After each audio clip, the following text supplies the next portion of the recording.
Okay, welcome to the show. My name's Tyler. This is Pretty Good Sports.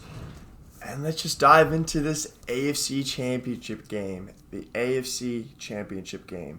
The number 4 Bengals went into Arrowhead Stadium and played the number 2 seeded Chiefs. And the man, the myth, the legend, Joe Burrow out of LSU. What a 3-year run, man. There's no words sometimes. I'm thinking about this, and I still can't fathom the Cincinnati Bengals in the Super Bowl. Am I shocked? No. Did I truly, honestly believe this was going to happen? No. I thought the Bengals would keep it close. That 7.5 line, I think they would have covered. Obviously, they did. But I really did think the Chiefs were going to pull this one out. They've been the hottest team since the end of December, coming on to January. Typical Chiefs, slow early start of the year. Actually, kind of similar to the Alex Smith days, honestly. Starting off slow, cooking up at the end, losing the playoffs, though, back then with Alex Smith. And obviously, Mahomes has been to 3 straight Super Bowls. Well, 2 straight. Now 4 straight AFC Championship games at home. But anyways, let's get into this game. Early in the game, Mahomes was dicing people up, like what he was doing against the Bills. They were playing back. He's taking what he can get, nothing forcing nothing deep. He's patient, and that's kind of what made the difference between the Chiefs-Bills game. He wasn't forcing balls down the field. He was making smart, easy, good reads. But Jerick McKinnon, what an acquisition from the Chiefs this year, because he's been unstoppable. The way he runs the ball is just different than Clyde Edwards-Helaire.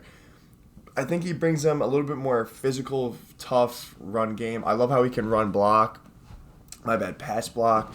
He can catch the ball fantastic and obviously run the ball fantastic. I think he was someone that should have been talked about a little bit more in this game, because I think he was the biggest key for the Chiefs' early success. If you really look at all those drives, they're handing the ball off to him on 1st and 10 or 2nd and 8.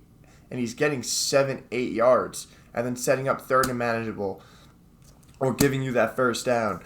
And when they started putting Helaire in, yes, Helaire was running the ball well at the beginning.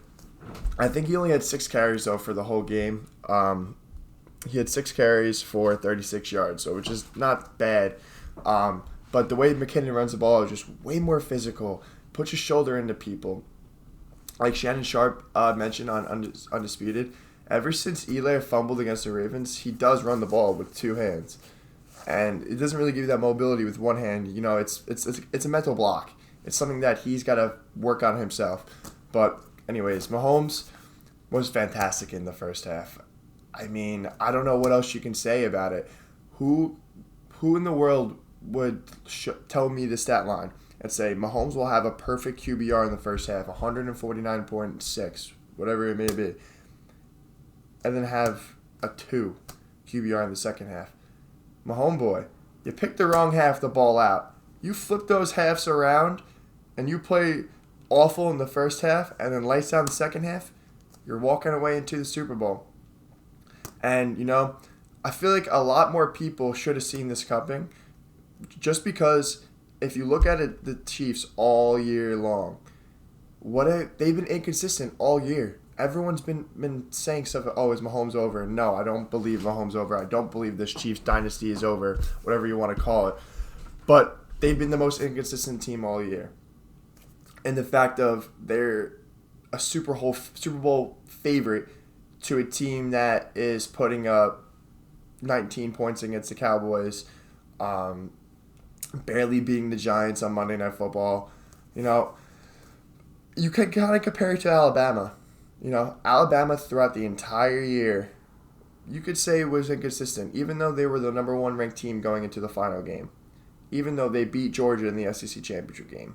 But then when you look at Georgia, very similar sort of game in a way, how Georgia's been consistent every single week in, week out, up into the SEC championship game. And look what they did in the first round of the college football playoff. They rolled through Michigan like they rolled through every other team And then what happened when they got to the national championship against a rematch against Alabama? The more consistent football team walked out with the victory. I'm not saying the Bengals was more consistent over the Chiefs throughout this whole season, but for people to think that Chiefs can just steamroll through every single team, eventually that's going to have to stop, especially against the Bengals, who's hot right now. And yeah, but back to this game.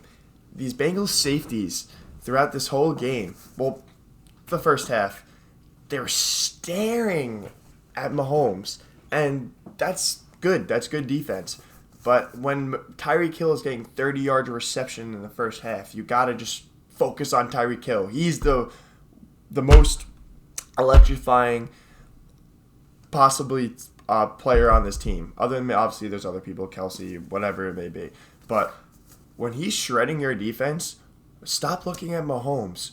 Look at Tyreek. You already have shade or help from the back. Cover him. Look where he is going. He is more dangerous than Patrick Mahomes. Do your job. Bill Belichick. Do your job. But anyways, this Bengals defense, they really did turn around the second half. And, I'm not putting this all on the Chiefs because I think the Bengals deserve this victory 100%. But their first half defense just wasn't aggressive, wasn't hands-on. They just didn't look like they wanted it more than the Chiefs. But they did at the last play of the game, of half. Eli Apple, fantastic tackle on Tyreek Hill. But Andy Reid, take your points. Take your points. You're up 11. Make that 14. Now that's a solid 2 possessions. You can't really lose unless they go for 2, but they really wouldn't go for 2. And I get it. You got the best quarterback in the world. You got the fastest receiver in the game. Arguably the best tight end in the game. But if I'm Andy Reid, take your points. 5 seconds. I get it. Apparently Mahomes was convincing him to go for it, get those points. But especially after the last time you played the Bengals, when they made a second half stop, get momentum going into second half, take your points. That tackle that Eli Apple had, that just turned into the entire defense getting fired up. And then we saw what happened in the second half. Tyreek Hill, 2 targets, 0 receptions. His full game stat line, first half stat line, 7 receptions, 78 yards, touchdown. They found a way. They found a way. And the thing that I love about the Bengals is they play situational football. If you look at them play football, they're not motioning this guy left or right, pulling like the left tackle to the right for no reason, bringing the running back to the hip of the quarterback, sending Kelsey out wide and then back in just to run an HB dive. They're playing fantastic situational football, not getting too pretty, not looking into this XO and stuff. And when it's 2nd and 4, they're going to run the ball. When it's 3rd and 1, they're going to run the ball. When it's 1st and 10, they're going to run the ball most times, 8 times out of 10. And when it's 2nd and 6, they're going to throw a nice slant route right to T. Higgins. Joe Burrow is going to make that throw. T. Higgins is going to catch it like he did 6 times off for first downs. Jamar Chase, he's going to find the open windows in the middle of the field. Don't take nothing deep because now they weren't playing such as man on as the first time. I don't know why Spagnuolo thought that was the greatest option the first time they played the Bengals, but whatever. There's a reason why I'm in this chair, and he's the defensive coordinator. But I think Zach Taylor is coaching phenomenal this playoff run. He knows when to run the ball, and he knows when not to. Trust your running back, Joe Mixon. He's been fantastic all year long. Why wouldn't you keep feeding him? And that's why I hope next week against the Rams, he trusts Mixon and they keep pounding the rock. Because that's going to set up so many other things. And it also gives you those 3rd and manageables, 2nd and manageables, whatever it may be. And obviously it sets up the play action. But Burrow, what can I say about him? Heisman winner, national championship winner, undefeated in his collegiate and now professional playoff career. 23 of 38, 250 yards passing, 2 touchdowns, 1 interceptions, and 5 carries for 25 yards. But 2 of those carries were for clutch first down conversions on third down late in the game. So you got to give that to him. Mixkin, 21 carries, 88 yards. Higgins, 6 catches, 103 yards. I'd say 4 of those, maybe even 5, are all 4 first downs, which is so important. Jamar Chase, 6 catches, 54 yards, touchdown. Ryan, you're going to get in the game. You only get in on third downs. You have one job, to get a first down, to block for Joe Burrow, swing out to the left or right side, and maybe catch a ball and get a first down 36, 38, whatever it may be. And that's what was his job at the second half. Catch that screen pass and take it to the house. Hit your head in the goalpost. And that's what he did. But Ryan, you got one job, and you run that screen pass later in the game in the second half. Why are you going to the other side? Do your job, know your role, and follow the lineman. Simple mistakes like that is going to be the difference in the Super Bowl.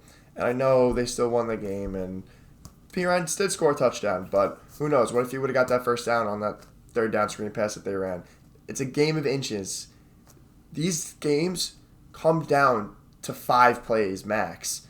It's a full 60 minutes of football, but in reality, 4 or 5 plays change the entire game. Whether it's a 1-yard rush, a 60-yard bomb, a fumble, a holding call on an offensive lineman on 2nd and 8 when your team got the first down with 3 minutes to go, when you're down by 4 points, when you're on your own 40. It's a game of inches. It's a game of a couple plays. And guess what? Defense wins championships. And, I'm not one to complain about the overtime rules. I wouldn't be mad if they changed it and made it similar to college. But I wouldn't be mad if they don't.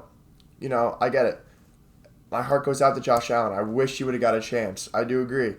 But his defense got a chance. And unfortunately, his defense couldn't step up. Mahomes got the better of them. Twice, with 13 seconds left as well. And looking for example, this last game, Bengals-Chiefs, goes overtime. Bengals defense made a play. They stepped up. Defense wins championships.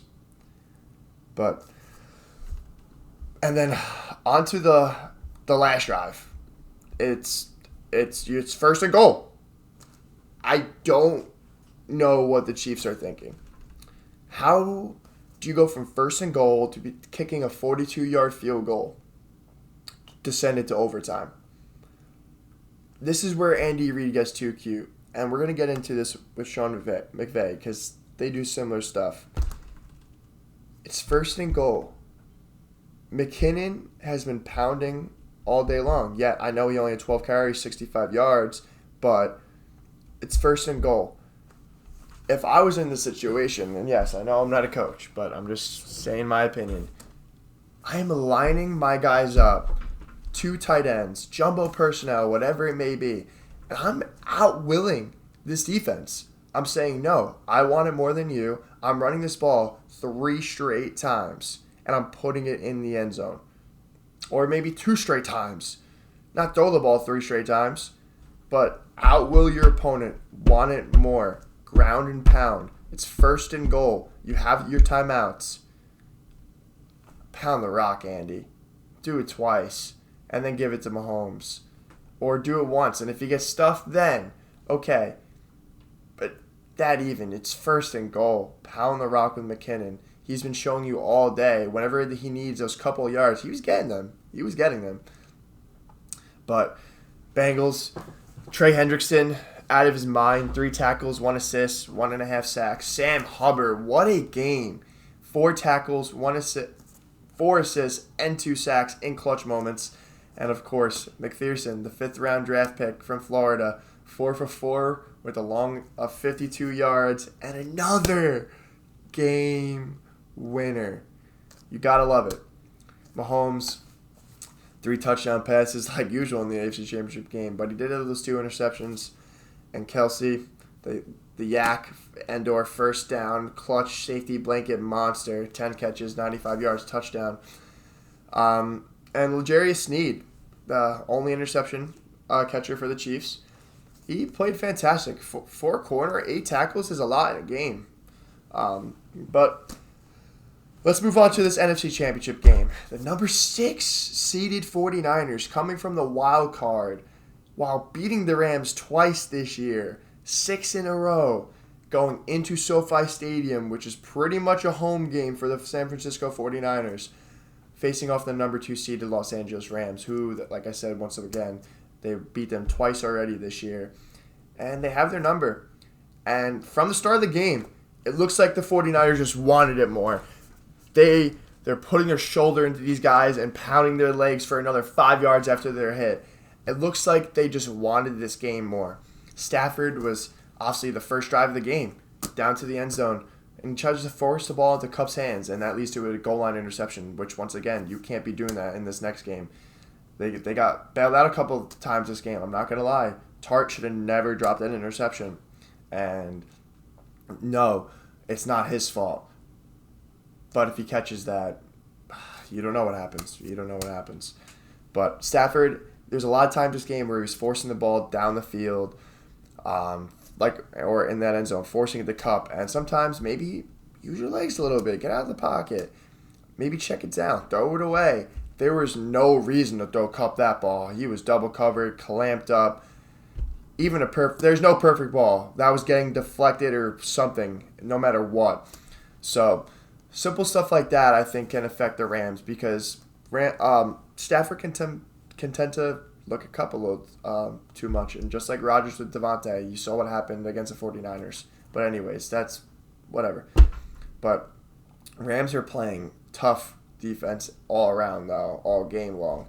They were playing hands-on. Just a couple key players in the Niners just said, no, I don't care. I'm getting this first down. You are not stopping me. I am catching this ball. I'm taking this ball 10 yards for this first down. Obviously, Kittle, only 2 catches, but he did have a one big one and that one touchdown reception, which was clutch. But I don't know what the 49ers are doing. They got to get Kittle more involved. He's the only tight end with 2 games over 150 receiving yards. Well, not the only one, but he's the only one playing right now. Gronk only has, and here be nor there. Anyways, Debo, I'm excited to watch this young man's future. If it's 2nd and 8, 3rd and 6, 1st and 10, you give him that ball when you need a first down. It's a nice, fluid drive, and now you're getting stopped, and you want that first down. He's getting it 9 times out of 10, maybe 10 times out of 10. He's so versatile that if he actually was a running back, I think he would rush for at least 1,200 yards, at least. He had 500 this year, almost 1,500 receiving yards. Are you kidding me? From a team that had an injured quarterback for at least 3 years with a division, with a non-Power 5 rookie quarterback coming for 2 games and still put up those fantastic numbers, hands out to that young man. But back to this game. The Rams, if you look at them, they do some things that are very easy to catch up on. For number 1, every single time they take Odell out of the game, they run the ball first time. First play after he leaves. Every single time. I don't know if they're trying to set something up. I doubt it. But I don't know if they don't realize. I don't know if it's the packages. I don't know what they're thinking. But from a typical fan perspective that I was watching the game at, I wasn't really looking at it in any other perspective, just having fun watching the game with my friends. Every time they take Odell out, they ran the ball the first play after. So they got to fix something like that up. Because if I could pick it up, someone on the Bengals was picking that up. And I'm sure the 49ers did, or really any team. And also, every single drive with at least 5-6 plays, long drive down the field, they're running a screen pass, whether it's to the running back or receiver. And sometimes it did work out for them, and which the 49ers should have picked up on, because it's once you hit play 4 or 5 and there's no screen, it's coming. either Kupp, Van Jefferson, Akers, or Michelle. Or that little Higbee slide tight end screen. But unfortunately, that's sprained MCL, and Blankton is going to have to play now. But these defenders on the 49ers, and honestly, all year long, they're acting like Kupp is a 5th-round draft rookie this year. They're covering him, like giving him no respect. And I don't get it, because he's the Triple Crown leader for wide receivers. If anyone gets a Triple Crown in 1 year for wide receiver, you got to respect that man. He's a bad man. And it bites you. It bits you. He got 2 touchdowns, and he beat you guys. And he beat the Buccaneers last week with that clutch catch route, whatever. But Robbie Gould hasn't missed a field goal in the postseason. Gotta love it. Getting to Ramsey's face. I love it. You know, Ramsey's a talker. I respect his game, but I'm done with this talk, because he can talk all this while. I'm the best corner. I'm the best this. I'm the best that. When has anyone watched a full Rams game? And has anyone seen that at least once a game? At least every game this postseason, Ramsey has dropped a clear interception through his hands, hit his chest, whatever it may be. He drops one every game, and I'm sick of it. I'm tired of it. I'm tired of this smack talk to other teams, all this and that. Yeah, you can be a lockdown corner and all that stuff, but guess what? How about you be the corner to end the games? You catch that interception, you take it to the house. You catch that interception, your team goes down the field and wins the game. You catch that interception, and the game's over. You guys win. And 2 times last game, he could have caught it for the Rams to drive down the field, potentially, to win the game, or a game-sealing interception. Ramsey, work on your hands, bro. Hit the machine and catch at least 100 balls every day, because you got to fix that.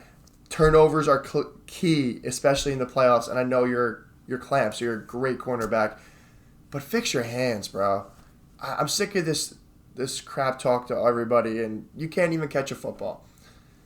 Whatever. Okay, Rams offense.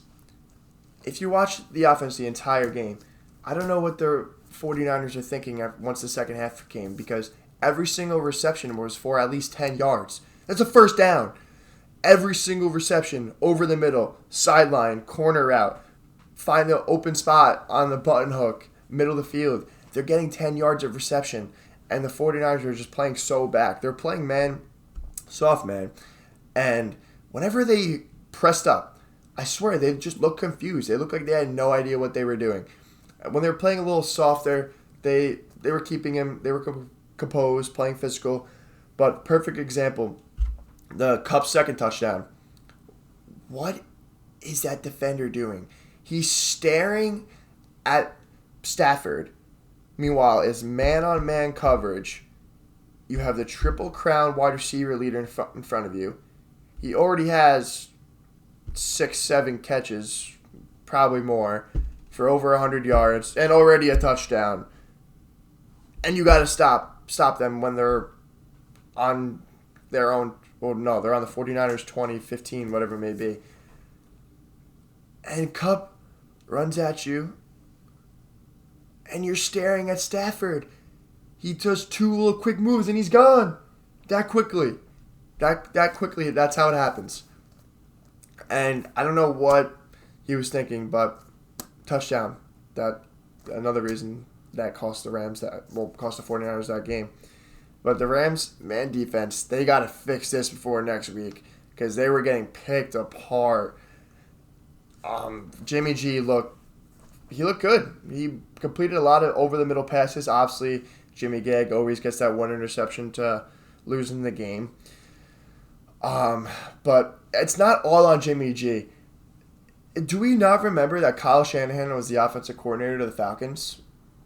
Do you know what's happened the last 3 times of the 49ers? Well, Kyle Shanahan, as a football coach, has had a lead in the playoffs in the fourth quarter. The last 3 times. They're 0-3. And also, they've scored 0 points in the fourth quarter all 3 times. 19 points against the Patriots in the Super Bowl in the fourth quarter. I think it was 11 or 14 last night, or 2 nights ago. And then against, I don't know, I'm blanking. But he has 0-3. He's outscored 53-0 in the fourth quarter. Fix your play calling. That's all it comes down to. You mix up one run play call here and one pass call here, boom. That's 30 seconds gone or 30 seconds gained, whatever it may be. But 49ers, Tart, you got to catch that. You got to be clutch. You didn't cost them the game, but you could have won them the game. And, yeah, 49ers offense. Once they got back into the game, the Rams, it just looked like they were confused. They couldn't really get anything going. They were waiting to the last second to call hike. I don't know if it was the cadence, if it was loud, if it was just their scheme, whatever it may be. The play clock was on the 1 every single time. Jimmy G's having to hurry up a snap, clapping at the center, just trying to get that ball off. And when you're driving down the field and you're trying to take, this is back to the Rams now. When you're driving down the field and you're going to take the lead-taking field goal, and it's 1st and 10, and it's not 1st and goal. It's 1st and 10 on the other side of the 50. It's around the 30. You cannot get to 3rd and 18 and then kick the lead-taking field goal. You just can't do that. I don't know what was happening. McVay just gets too cute. Kind of like Andy Reid. Motions this guy this way. Puts Stafford under center. Brings it back into the gun. Runs the running back out wide. And then goes on 5 and hits a silent count. You know, all these things get too cute when it just comes down to situational. I want it more than you. I'm running this ball down your throat. I'm getting 4 to 5 yards. I'm going to complete an out route. I'm going to complete a slant. And then boom, it's 3rd and 1, 3rd and 2. Here, obviously, that has to happen. But you should not be getting the 3rd and 18. And stuff like that is going to catch up to the Rams next week. Because Hendrickson and Hubbard, they're coming after you. And they're not going to let you get anywhere past the 3rd and 15, whatever it may be. They're absolute monsters on 3rd down, especially when the QB is running around.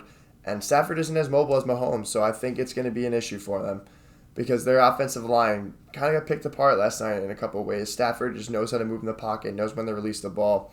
But got to congratulate the Rams. So happy for Matt Stafford.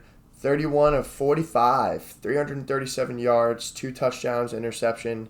Cam Akers, 13 carries, 48 yards. Kupp, 11 receptions, 142 yards, 2 touchdowns. And Odell, 9 catches, 113 yards. I'd probably say 5 of those catches were for first downs. And Kendall Bland, he's going to have to step up next week because Stafford's one of his favorite targets are Higbee on seam routes or seams over the middle for touchdowns. But he did step up, 5 receptions for 57 yards. And Donald and Von Miller, what an acquisition for Von Miller because, no, they did not have any sacks and they didn't have too many tackles this game. But they're all over Jimmy G. That QB pressures, that's what matters. That's what matters. When he makes the mistake, throws the ball too early, throws it too late, maybe holds on to it, then you get a strip sack, whatever it may be. I love it. And Eric Weddle, balling out. 4 tackles, 5 assists. Hasn't played a snap in 2 years.